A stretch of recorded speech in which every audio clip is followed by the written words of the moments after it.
নমস্কাৰ মৰমৰ ছাত্ৰ ছাত্ৰীসকল জেইন এডুকেশ্যন চেনেলটোলৈ তোমালোকক স্বাগতম জনাইছোঁ।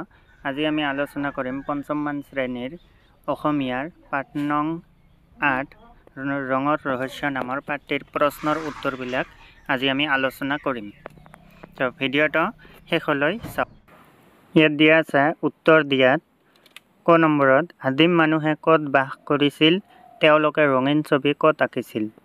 ইয়াৰ উত্তৰটো হ'ব আদিম মানুহে গুহাত বাস কৰিছিল, তেওঁলোকে গুহাৰ বেৰত ৰঙীন ছবি আঁকিছিল।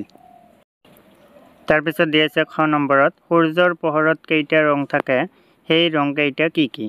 ইয়াৰ উত্তৰত হ'ব সূৰ্যৰ পোহৰত ৭টা ৰং থাকে, সেই ৰংকেইটা হ'ল বেঙুনীয়া, ঘন নীলা, নীলা, সেউজীয়া, হালধীয়া, সুমথিৰা আৰু ৰঙা। গ নম্বৰত দিয়া হৈছে আমি বস্তু এটা কেতিয়া দেখোঁ, আন্ধাৰত থকা বস্তু দেখা নোপোৱাৰ কাৰণ কি। ইয়াৰ উত্তৰটো হ'ব কোনো বস্তুৰ পৰা পোহৰ প্ৰতিফলিত হৈ আমাৰ অক্ষিপটত অৰ্থাৎ আমাৰ চকুৰ পৰ্দাত পৰিলে আমি বস্তুটো দেখোঁ। আন্ধাৰত থকা বস্তু আমি নেদেখোঁ কাৰণ তাত পোহৰ নাথাকে। এনেকৈ লিখিলে হৈ যাব। খ নম্বৰত দিয়া হৈছে বগা ৰং কেনেকৈ সৃষ্টি হয়। উত্তৰ সূৰ্যৰ পোহৰত ৭টা ৰং থাকে, এই ৭টা ৰং মিলিয়েই বগা ৰং সৃষ্টি হয়।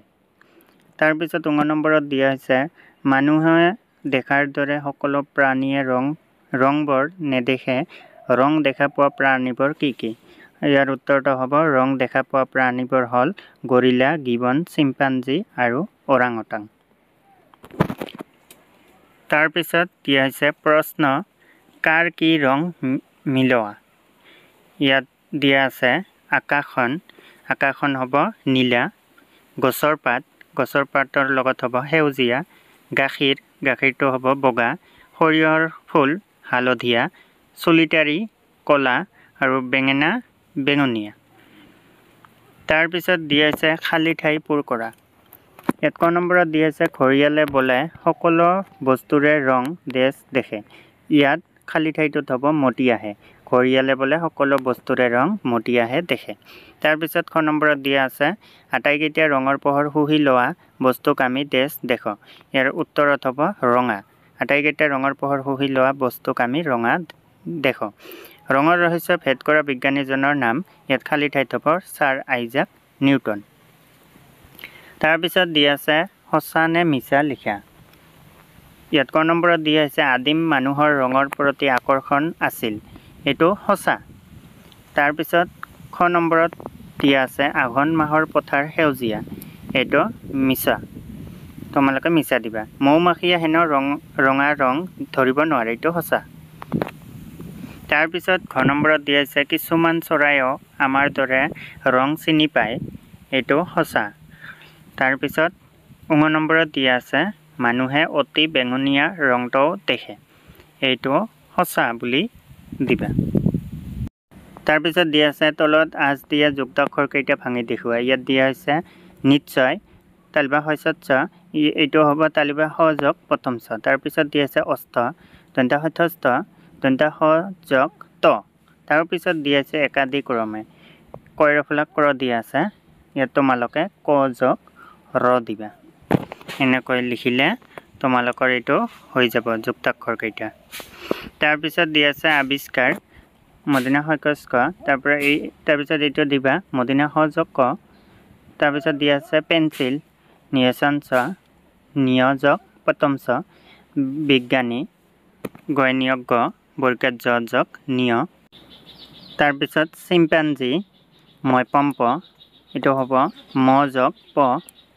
তাৰপিছত বায়ুমণ্ডল মধ্যাহ্নয় দণ্ড, এইটো হ'ব মধ্যাহ্ন যোগ দ। তোমালোকে লিখি ল'বা এইখিনি। তাৰপিছত দিয়া আছে তলত অৰ্থৰে সৈতে শব্দ দিয়া হৈছে, সেই শব্দবোৰেৰে বাক্য সজা। ইয়াত দিয়া আছে ৰং মানে আনন্দ বা ধেমালি, এইটোত হ'ব বহাগ বিহু হৈছে ৰঙৰ উৎসৱ। তাৰপিছত ৰঙৰ অৰ্থ হ'ল বৰণ, এইটো হ'ব মৌ-মাখিয়ে ৰঙা ৰং ধৰিব নোৱাৰে। তাৰপিছত দিয়া আছে বহুৰঙী কেইবা ৰঙৰ, এইটোত ল'বা যে ৰামধেনু বহুৰঙী। তাৰপিছত দিয়া আছে ৰঙীন, এইটো হ'ব ৰংযুক্ত। আদিম মানুহে গুহাৰ বেৰত ৰঙীন ছবি আঁকিছিল। তাৰপিছত দি আছে ৰঙিল, ৰং বলোৱা, ৰাজে ৰঙিল ছবি আঁকে। ৰঙিলী, এইটো হ'ব ৰঙিয়াল তিৰোতা, ৰীণা এগৰাকী ৰঙিলী তিৰোতা। তাৰপিছত আছে ৰঙালী, ৰঙালী মানে আনন্দপূৰ্ণ, ধেমেলীয়া বহাগ বিহু। ইয়াত হৈছে বহাগ বিহুৰ আন এটা নাম ৰঙালী বিহু। তাৰপিছত দিয়া আছে ৰঙচুৱা, অলপ ৰঙা বৰণৰ, সূৰ্য উদয়ৰ সময়ত সূৰ্যটো ৰঙচুৱা হয়।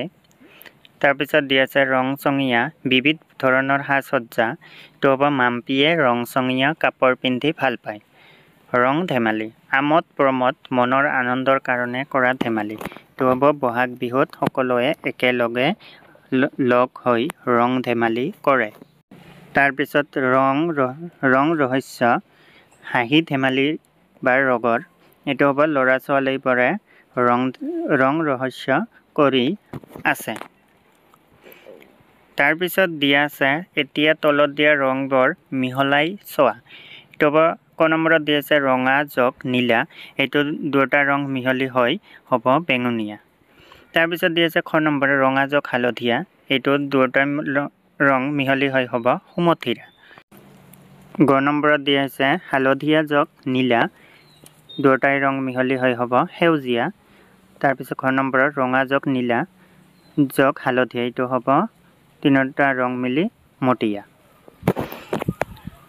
ছাত্ৰ ছাত্ৰীসকল, ভিডিঅ'টো যদি ভাল লাগিছে তেন্তে লাইক এটা কৰি দিব আৰু লগতে ভিডিঅ'টো কেনে লাগিছে কমেণ্ট এটা কৰি জনাব আৰু চেনেলটো প্লিজ ছাবস্ক্ৰাইব কৰি দিব। ধন্যবাদ।